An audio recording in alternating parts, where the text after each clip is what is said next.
Magandang umaga po sa inyo lahat.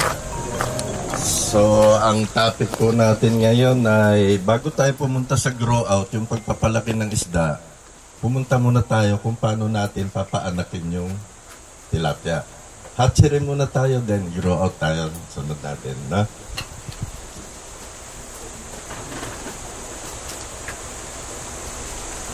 Okay. Alam nyo mga kasama, ang tilapia ay hindi ito tulad nung hito, ano, na pagpapaanakin natin ay i-induce natin, ano, induce spawning, ano. Ang tilapia, basta nag-mature diyan, no, may babae, lalaki, pag binit niya, natural magre-reproduce yan, no. Yun ang kagandahan ng sa tilapia. Pero ang sa hito, ni-induce yan, ni-injectan yan para mag-release yan ng eggs. Na? Meron bang ba? Ayan. Okay, ang pagpapaanak ng tilapia, pwede natin gawin yan sa fish pan, pwede natin gawin sa tangke, pwede natin gawin sa mga nets, ano? Yung pinong nets, yung hapa kung tawagin natin, ano? Next. Ano ba yun?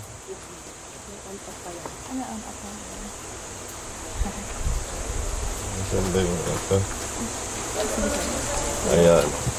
Ngayon, pag magpapaanak tayo ng tilapia, alimbawa sa fish pan, na? Meron lang tayong tamang bilang na inilalagay na breeders. Ano? Hindi, halimbawa, kung meron ka 1,000 babae, kalit-lit ng area mo, ilalagay mo lahat sa fish pan. Hindi po. Meron lang tayong tamang bilang na inilalagay kada area ng pagpapaanakan natin. Halimbawa, sa fish pan, ang stocking rate natin sa fish pan ay nasa 0.2 to 0.3 kilogram per square meter. No? Sa hapa naman, nasa 0.7 kg per cubic meter. Sa tangke, 0.3 to 0.7. No? Ngayon, depende yan sa laki ng breeders mo na nagagamitin. Halimbawa, meron tayong 100 square meter na fish pan. Ilan bang breeders ang ilalagay natin dyan? Depende kasi yan sa average weight ng tilapia na gagamitin natin. No? Halimbawa, ang breeders natin ay tumitimbang ang bawat isa ng 150 grams. So, ilan ang ilalagay natin sa 100 square meter na fish pan kung magpapaanak tayo? No? So, kung meron kayong calculator dyan, ganyan. I-try nyo. 100 square meter, gamitin natin yung 0.3 kg per square meter. Ano? So, nasa 300 grams per square meter. Ha? Ngayon, yung lalabas doon, i-divide mo ngayon kung gaano kalaki yung breeders na gagamitin mo. Halimbawa, 150, divide mo sa 150. Ilan po lumabas? 200? Ilan? 100 times 300 grams. So, nasa 200. Tama? 100 square meter times 300 grams divided by 150 grams yung average weight ng isda yun na breeders na gagamitin natin. Ilan ang lumabas? 200. No? 200 na breeders lang ang ilalagay natin sa 100 square meter na fish pan. No?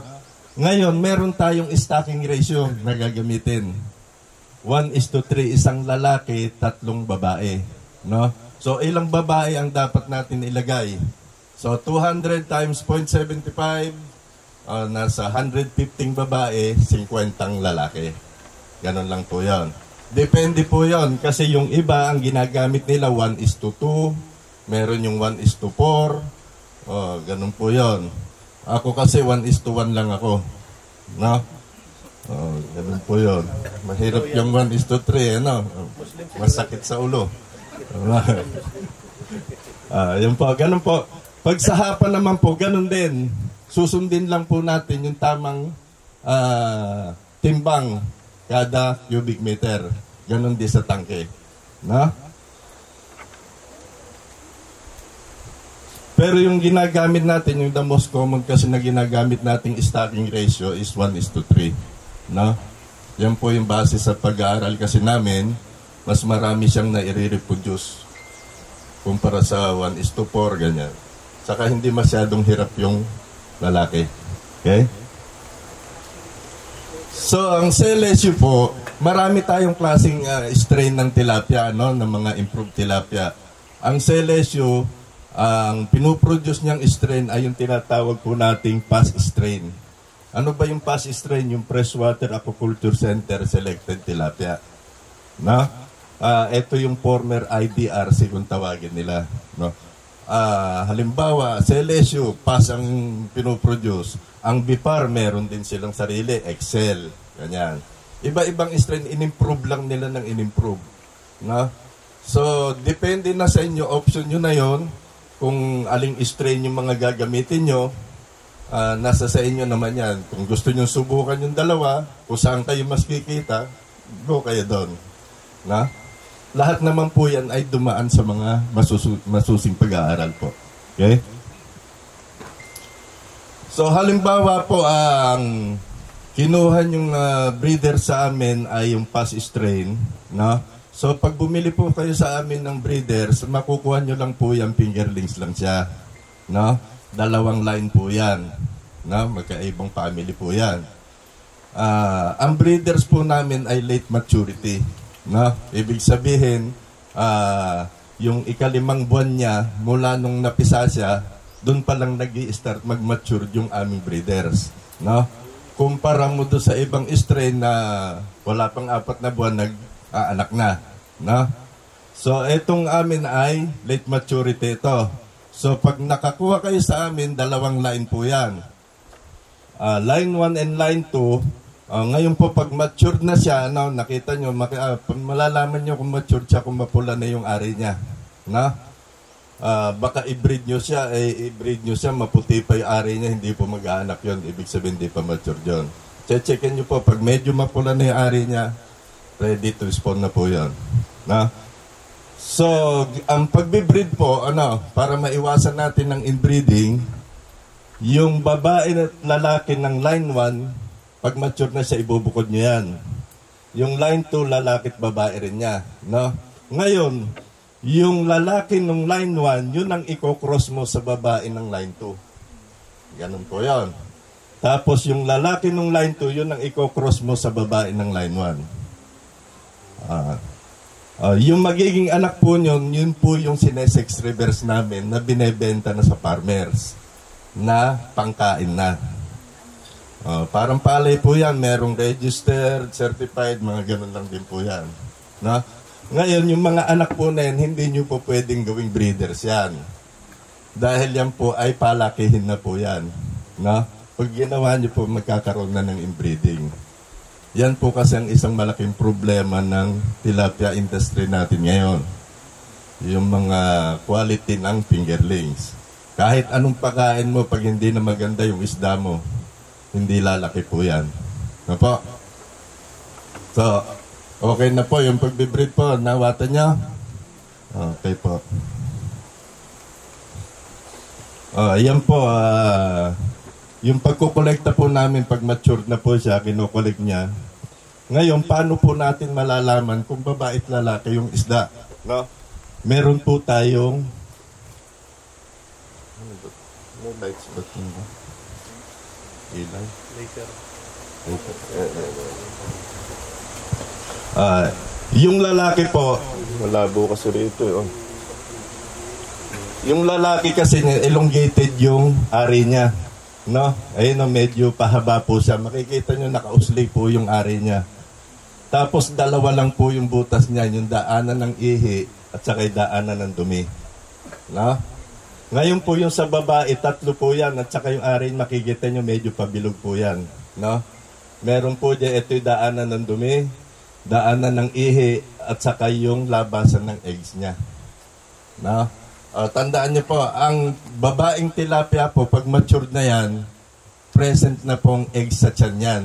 Hindi po yung halimbawa yung magme-mate pa lang na ganyan at saka magkakaroon ng eggs. Hindi po. Laging may eggs na po sa tiyan yan. No? Mamaya po, ipapaliwanag ko po sa inyo yung kanya. So, ayan po. Halimbawa po, binread natin po sila, no? Nilagay na natin sa fish pan na halimbawa. Ngayon, si lalaki po, yung lalaki, kung makikita nyo yung mga gumagawa siya ng pugad sa fish pan, yung gumagawa siya ng butas na maliit sa fish pan, inaakit niya ngayon yung babae, no? Alam niyo, babae, mga marupok yan eh, no? O di, pag naaliw siya, mag-iikot-ikutan po yan. Nagkikiss din yan. Basta nagkiss lang ganyan, magre-release ng eggs yung babae doon sa pugad, no? Ang gagawin naman ngayon ni lalaki, i-sprayhan niya ng sperm niya, yung eggs na nirelease niya. Ang gagawin ni babae, pag na-sprayan na yun, kukunin niya ng bunganga niya. Kasi ang tilapia po ay mouth brooder, no? Doon niya pine-fertilize sa bunganga niya yung mga eggs niya hanggang sa mapisa. Kaya yun po yung time na pag nasa bunganga na yung itlog, ini-stop po namin yung pagpapakain sa fish pan. Kasi pag nagpakain ka, baka ibuga lang niya, sayang. Ganun po yan. So, ayan po, pagkayari po niyan, manliligaw na naman si lalaki.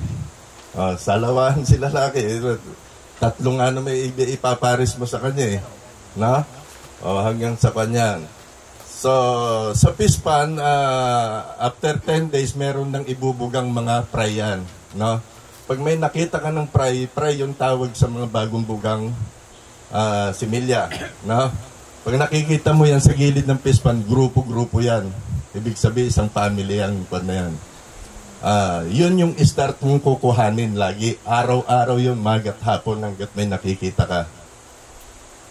Mula nung ipiner mo siya, inaabot yan ng 30 to 45 days ang isang cycle.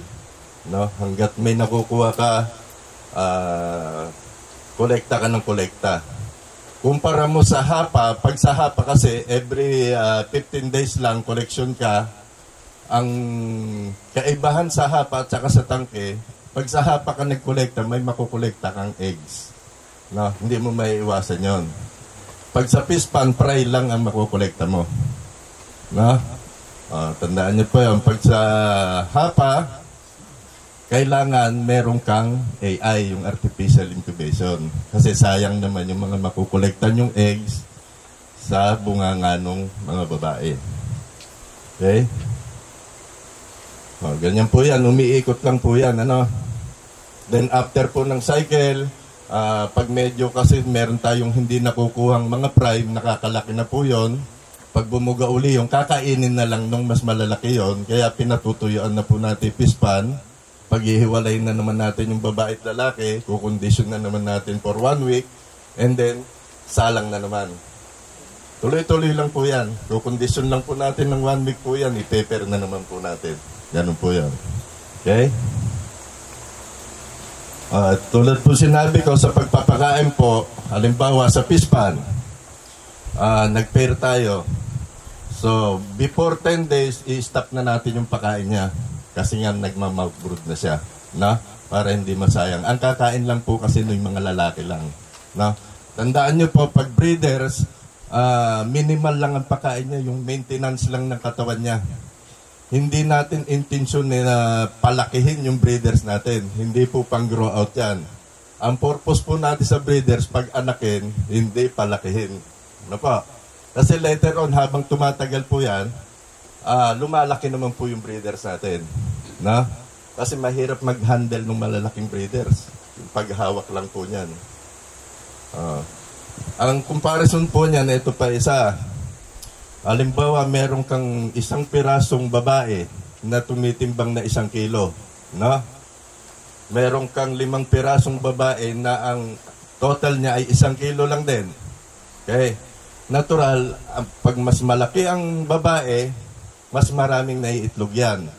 Pero kung ikukumpara natin per kilogram female, mas marami pa rin naiitlog yung 5 babae na 1 kilo ang timbang kumpara sa 1 pirasong 1 kilo. Anong po yun? Tingnan nyo pa. So, ayan po, Hindi po na, ito po yung sa pispan po, ano, yung collection sa pispan, sinusuro lang po namin kasi nasa gilid lang po ng pispan yung mga bagong buga po na yan, ano? Ayan, sinusuro po yan. Pag sa hapa naman po, nililip namin yung hapa. Ito yung hapa, ibig sabihin yung kulambuto na binaligtad, ano? Parang kulambu lang po natin, mosquito net na binaligtad na may tali po yan. And then, bubukod na po natin yung kukoleksyonin yung mga fry po niya, susuruin. Tapos, paghihiwalay na naman yung babae at lalaki. So, pag pinili natin yung babae at lalaki, check na natin yung bibig po noon ng babae. Kasi baka may itlog. Yun po yung kinikolekta po natin. Yan po yung mga eggs po niya. Na? Ngayon po, dinadala po namin yan. Yung mga fry na nakolekta namin, ina-nursery po namin, yung po yung sinesex reverse namin. Ginagawa naming lalaki. Opo. Bakit ba natin ginagawang lalaki yung mga tilapia? Kasi po meron nga yung mga ibang strain po ano na early maturity yung po nila. Early maturing sila. 3.5 months pa lang nag-aanak na. So, hindi natin matarget. Halimbawa, nag-grow out tayo. Ang target natin, 4 months, wala pang 4 na buwan, ang dami ng anak. Nagkakaroon po ng competition na sa space at saka sa feeds na pinapakain natin. Hindi natin matarget yung gusto natin target sa isda natin. Na? Ganun po yun. Ngayon po, yung mga eggs po na nakukolekta namin, ayan, nilalagay po namin sa AI yan. Sa may jar po na yan. Maski 20,000, 30,000 kaya pong ilagay na yung mga eggs po dyan. Ang pan lang po niya, may tubig po siya na tumutulo sa loob ng jar. Hanggang yung movement lang po ng itlog, yung basta gumagalaw lang yung eggs niya. No?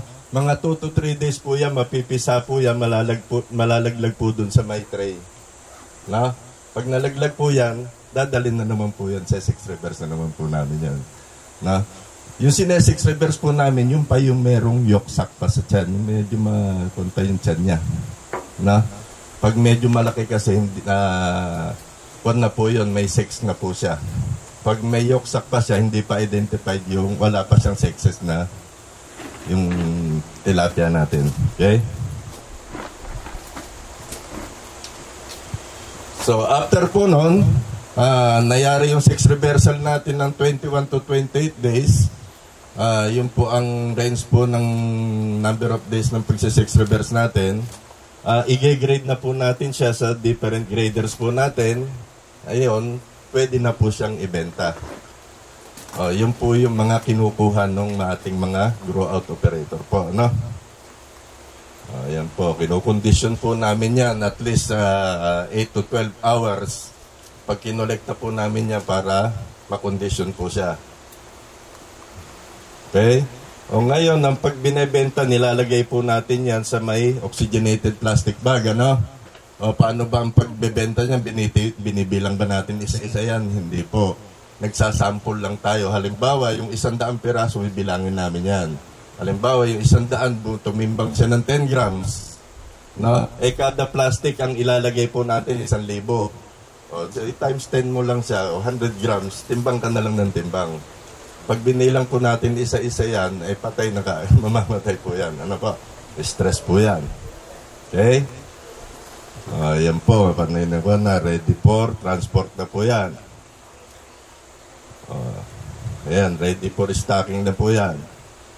So, ang presyo po ng aming sex reverse po na fingerling sa CLSU ay yung size 24 po namin, 30 cents, size 22, 40 cents, size 17, 45 cents, at yung size 14 po ay 50 cents. Mga sex reverse na po yan.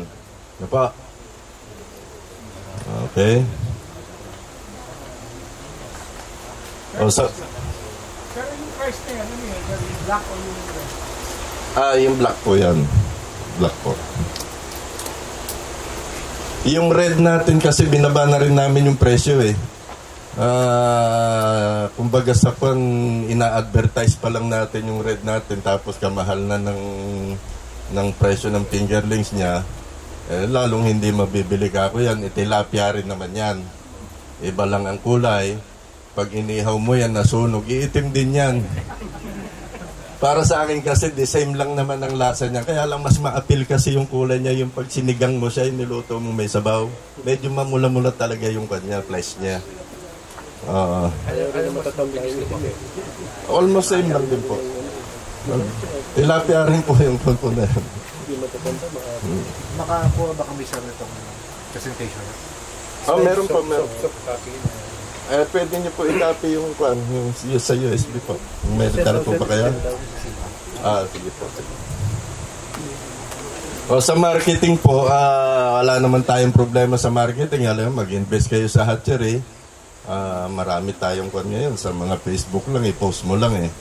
Pero kung kayo ay grow-out operator, mag-ingat po kayo sa mga nabibiling fingerlings po ngayon. Kasi marami yung mga nag-aahente ng fingerlings ngayon kung saan-saan lang galing.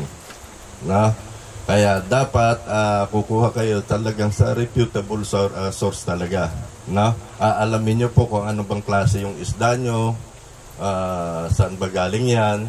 Kasi ang pass po, tatabihin ko sa inyo, sa Celesio lang po nang gagaling ang pass na breeders. No? Yung ibang mga hatcheries po kasi ang ginagawa, kukuha ng mga pass sa amin, kukuha ng ibang breeders, nagko-cross-cross nila yung iba-ibang lahi. No? Wala naman pong problema yung basta lalaki yung isda mo. Kasi once na hindi lumaki yung isda mo at nakakuha sa'yo si farmer, hindi na babalik sa'yo yan pag di lumaki. Kawawa ka rin. Ganun lang naman ang kwan yan. Sir, hindi ko question lang po. Ano po ibig sabihin ng sex reverse? Paano po siya ginagawa? Sex reverse. Yung sex reverse kasi pag kinolekta natin yung pride, di ba? Hindi pa develop yung gonad niya. Ginagawa natin siyang lalaki. Meron tayong hormone na ginagamit, yung methyl testosterone. Nabibili yan sa Shopee, meron na yan. Meron lang tayong mga dosage, 60 mg, konting-konti lang yun, 60 mg per kilogram of feed, sinahalo natin yan. Hinahalo natin yun sa may alcohol, ethyl alcohol.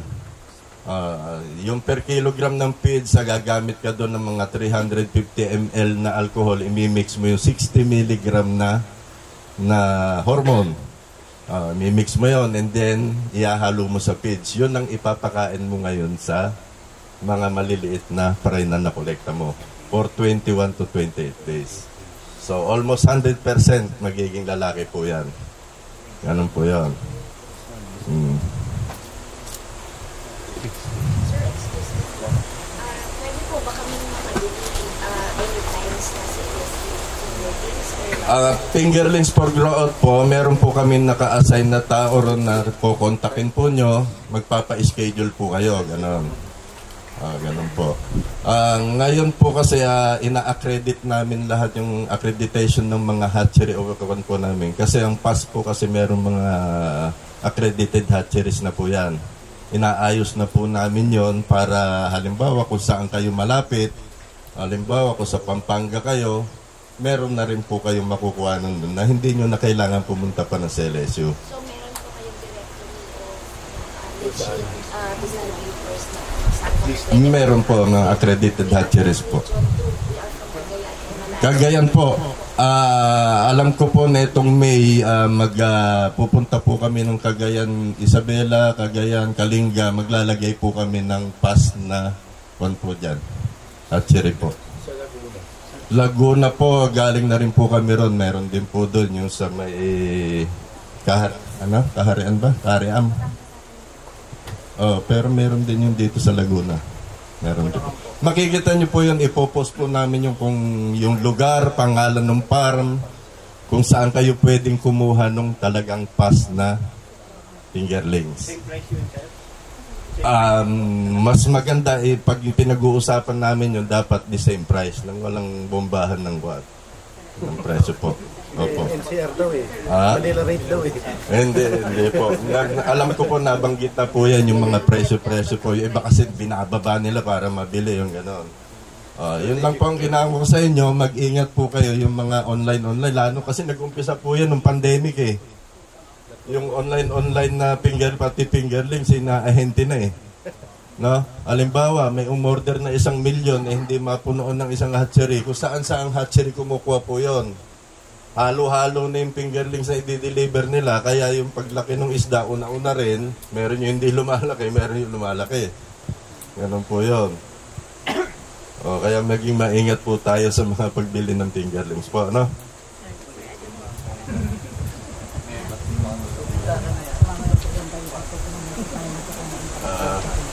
Okay, mas maganda na. Tapos na itong topic na to eh. Pero kung may mga questions po kayo na medyo kailangan pong i-discuss ng mahaba-haba, ilista nyo po muna para po yung Q&A po natin is after sige na presentation. po, basta lang po, take down lang po kayo ng mga question nyo. Sasagutin ko po lahat mamaya yan. Ano po? So ngayon po, yari na tayo sa pagpapaanak po. Pumunta naman tayo sa pagpapalaki naman. Ano? Okay? So, ito naman po. So, ang tilapia po natin dito, kasi nung mga late 70s po, ang dinala ritong mga tilapia nun yung mga Mozambica. So, hindi po nag-click po nun at medyo maliliit po ang laki niya. Kaya inintroduce po rito yung tilapia nilotica. No? So, karamihan po ng tilapia natin dito, iba-ibang strain siya, pero nilotica pa rin po siya. No? Ini-improve lang po nila, may mga sistema silang ginagawa para ma-improve nila yung paglaki ng isda. No? So, ito nag-originate po ito sa Africa, no? So, pinuproduce na po ito sa iba-ibang bansa rin. Nilotica po yan. Okay? So, ano ba ang kalagayan na ekonomiya natin, ano? So, siyempre, ang dami na ng population natin. Nasa 110 million. So, hindi naman nakasi ganun yung mga nauhuli nating isda sa karagatan ay hindi na ganun karami, hindi na dumarami, no?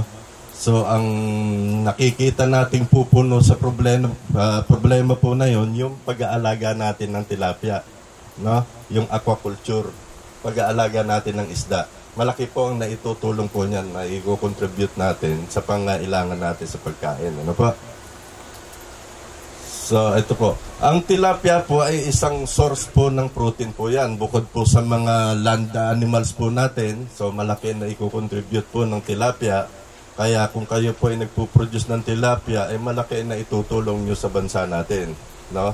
Nakakapagbigay kayo ng mga protein source sa mga nangangailangan po. Okay?